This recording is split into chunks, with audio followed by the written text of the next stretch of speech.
Good afternoon. It's Monday, February 26, 2024. I'm Jared Hall with Harvest Investment Strategies.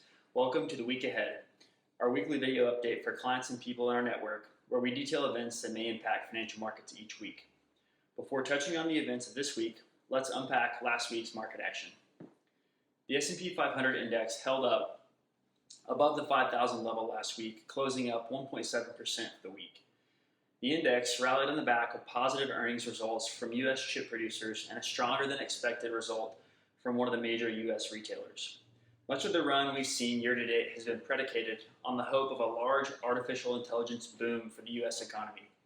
One of the first areas seen as a major beneficiary of this boom would be for the companies that produce the GPUs necessary to provide the computing power for AI. So last week, the market was anxiously waiting to hear if the demand for chips was as great as the market was pricing in, and so far it seems that demand is looking pretty good, and this is good news for the foundation the market's building upon. Our team is also beginning to notice some possible rotation in the markets. Rotation is where money flows tend to pile into another sector of the market, allowing the price action of sectors that have shown recent strength to consolidate for some period of time. Rotation is a healthy way for the overall market trend to remain intact. We're beginning to notice some rotation away from mega-cap tech companies into small and mid-cap companies. We believe this could be attributed to the belief that future rate cuts later this year might provide tailwinds for smaller capitalized companies.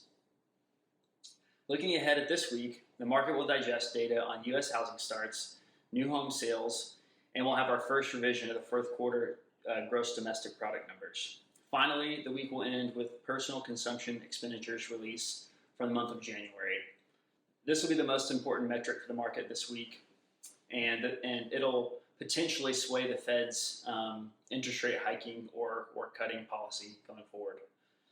The Fed has said numerous times that this is their favorite inflationary metric, as it takes into account not only the price changes of goods, but it also takes into account consumer spending habits. If consumption is stronger than expected, then we may again see a change in the expectations for future interest rate cuts this year. That's all for this week. Thanks for watching.